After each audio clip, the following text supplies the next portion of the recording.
So this is a follow-up on Francois Pierre, our lethal dog. And first of all, I want to say that for me personally, when I would wish people, might give people my condolences or tell them how sorry I was, or say some words to try to help people get through it, I always felt inadequate. I always felt that my words just weren't getting there, and it was it was like just kind of people just going through the motions, and people would politely say thank you, but it didn't have any impact. It didn't mean anything. I was so wrong. I cannot begin to tell you how much all of your prayers, your thoughts, your condolences from people, some people I hadn't talked to in over 20 years. It was amazing how uplifting and supportive that was.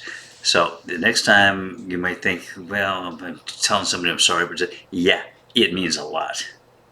It means a tremendous amount. And you know, also been a lot to Francois, who's pretty much a lot more attuned than you might think, him being French and all. So we had a minor miracle on Christmas. So the doctor, this was 2 days before Christmas, I got the news. Francois had inoperable cancer. And the doctor said he probably won't last the week. And so they wanted to take him and put him to sleep on Christmas Eve. And I'm like, no. My mirror was no. I said, we'll talk to you after the holidays. So I found out later why the doctor had recommended that. He was convinced that if he let Francois go home, that we would wake up on Christmas morning and Francois would be lying dead in the bed. And he did not want that to happen. This doctor's very compassionate. And that was what he had in his head, that this is what was going to happen. And I didn't think that far ahead. I'm just like, no, there's no way. I'm giving me, the next day after I get this news, you want to put him to sleep on Christmas Eve? Well, he was still in bad shape. He hadn't eaten all week. For a week he hadn't eaten. He would drink water, and that was it. No appetite at all. No energy, no nothing.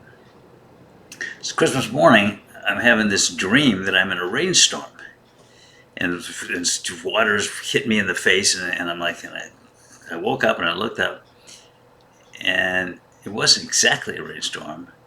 It was Francois.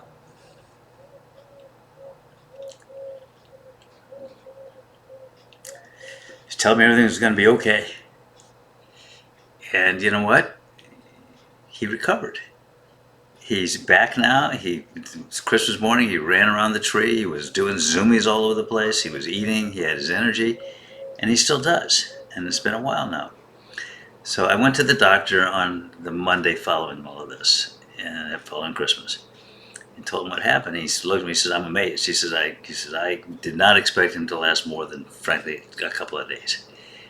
And he said, his recovery is amazing, but he said, I don't want to put a damper on it, but with the kind of cancer that he has, that's not unusual.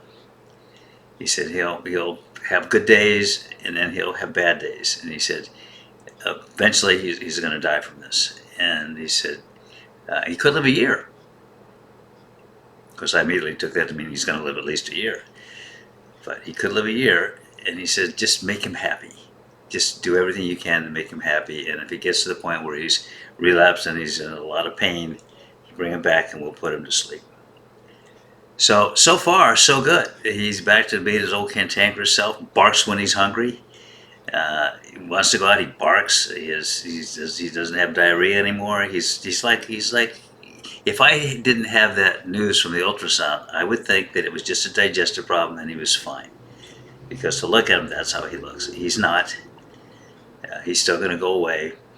But at least we've had the opportunity now to deal with this in a little more than 24 hours.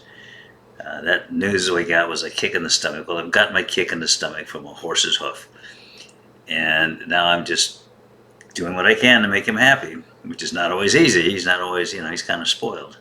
Okay, he's really spoiled. But he brings me joy every day.